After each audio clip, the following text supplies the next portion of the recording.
మన ప్రభును ప్రియ రక్షకుడైన యేసుక్రీస్తు నామములో మీకు అందరికీ వందనాలు, శుభములు. ప్రతిరోజు ఉదయం దేవునితో అనుదిన వాక్యముని పరిచర్యలో ఈరోజు దేవుడు మనందరితో మాట్లాడుతున్నటువంటి మరొక మాట, గడిచినటువంటి 11 నెలల పాటు దేవుడు సంరక్షించి కాపాడాడు. అయితే ఈ 12వ నెల అందరి జీవితంలో చాలా సంతోషకరమైనటువంటి నెల.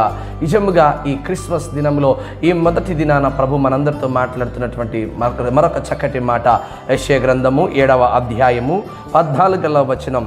కన్యక గర్భవతి అయి కుమారుని కని అతనికి ఇమ్మానుయేలని పేరు పెట్టును. ప్రియదేవుని బిడ్డలారా, కన్యక అయినటువంటి మరియా నిజంగా యేసుక్రీస్తు ప్రభువారికి చక్కటి పేరు పెడుతున్నారు.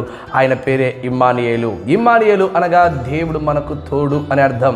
ఈరోజు లోకంలో మనకు తోడు ఉన్నారు అని ఎంతోమంది ముందుకు నడుస్తుంటున్నారు. అయితే దేవుడు మనకు తోడున్నాడు కనుక ఇంతవరకు మరణం అనేటువంటిది మన జీవితంలోకి రాలేదు. ఎంతోమంది కాలగర్భంలో కలిసిపోయారు. ధనవంతులు, అనేక మంది గొప్పవారు ఈ లోకాన్ని విడిచిపెట్టి వెళ్ళిపోయారు.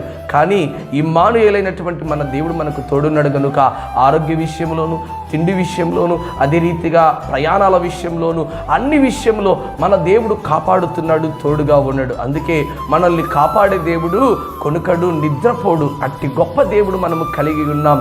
యేసుక్రీస్తు ప్రభువారు తన యొక్క సూచక క్రియ చూపించడానికి, ఒక భూమి మీద ఒక అద్భుతము చూపించడానికే కన్యకైనటువంటి మరియా గర్భాన్ని దేవుడు ఎంచుకొని పరిశుద్ధాత్ముని వల్ల ఈ యొక్క గొప్ప అద్భుతాన్ని మనం చూడబోతున్నాం. దేవుని బిడ్డలారా, ఇంతవరకు యేసుక్రీస్తు ప్రభువారు తోడుగా మనకు లేరని ఇంతవరకు కన్నీళ్లు పెడుతున్నావేమో.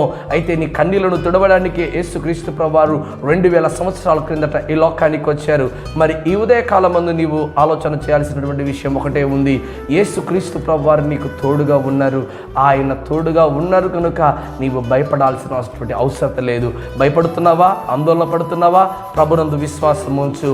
ఆయన నీ కొరకు తోడుగా ఉన్నాడు. కష్టకాలంలో అందరూ వదిలేసి వెళ్ళిపోతారేమో, కానీ యేసయ్య నిన్ను వదిలేసి వెళ్ళాడు. కాబట్టి ఈ దినాన ప్రభు నీకు తోడుగా ఉండి నిన్ను బహుగా కాపాడునుగాక. ఆమేన్.